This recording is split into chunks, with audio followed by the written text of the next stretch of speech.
So today I was going to drop a video critiquing Wuthering Waves, but Kuro must have known about that. So instead, we're going to do a recap of what is possibly the best Wuthering Waves update ever. Now, I wouldn't blame you if you said it was 2.0 because I would agree, but 2.0 also changed the core mechanics of the game, so I think it also had that going for it. So because of that, that update had a lot more going for it. But this update, especially coming off of a mid-anniversary, because this is easily the most excited I've ever been to play the game since 2.0. So first we have Septimont, the new Coliseum type area. It reminds me of the Coliseum in Dressrosa from One Piece, where Luffy fights the big bearded guy. It also gives me like a futuristic Amphoreus vibe from Honkai Star Rail. Except this place looks much better than Amphoreus. Some people dream of their game having a real competitor, and it feels so good to know that Kuro is watching Hoyoverse so closely and improving upon what they've already made. Aside from the Coliseum area, the rest of the visuals are stunning. But if you play on a mobile device,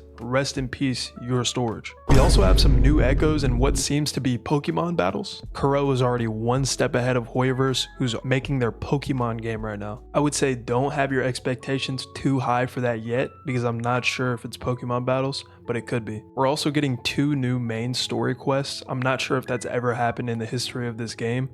Maybe at the beginning of 2.0, but I'm not exactly sure. Obviously at the launch of the game there was multiple, but in a new patch, I'm not sure if we've ever gotten 2 new main story quests. They also finally have Scar showing back up in the story. I know Jinsei is going to be pissed. And I know y'all saw Cristoforo at the end on that Aizen from Bleach type timing. I'm sorry I was not familiar with your game, Cristoforo. But aside from Cristoforo being the new coldest ninja in Wuthering Waves, let's talk about how Kuro drip marketed the next 6 characters coming out. First off, let's be honest. This first design that Kuro showed us is obviously their take on Mawika. This design right here is literally the spitting image of what Mawika was supposed to be from Genshin Impact. When you put them both side by side, it's pretty obvious. Their resemblance is literally uncanny. We joke about Kuro taking a lot of things from Hoyoverse, but this is just one-to-one. This is so obvious. This is what I love about Kuro. They literally did not try to hide that they took inspiration from Mawika, and they made her so much better. This Mawika looks like a Greek goddess. On the other hand,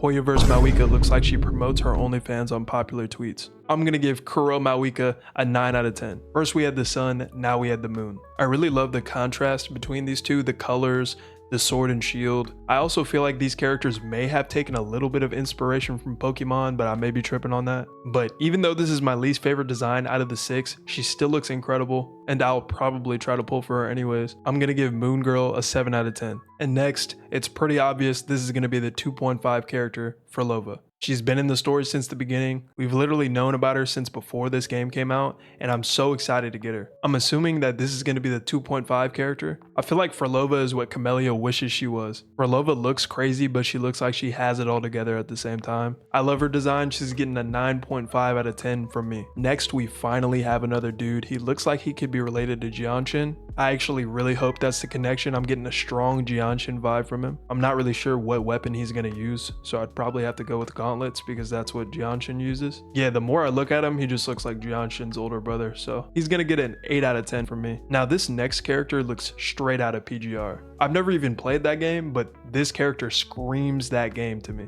I'm sure a lot of people were thinking the exact same thing. She also kind of looks like a Kame. I don't know if that's just me. And because of that, I think I want her pretty bad. Her design is going to get a 9 out of 10 from me. Last but not least, we have our next gun character. She looks super badass with all these feathers. She also has these eagle eyes going. She's kind of a bird vibe. Her animations might be really insane if she has some sort of wings. I'm gonna go 8 out of 10 on this design. So to recap, we have the new area Septimont, new echoes, maybe Pokemon battles, 2 new main story quests, Cristoforo being the reincarnation of Aizen, and a sneak peek at Better Mawika, Moon Girl, Frolova, Jianshin's older brother, Akame, and a bird with a switch. Thank you guys for watching this far. The update comes out on June 12th, and have a good day. Peace.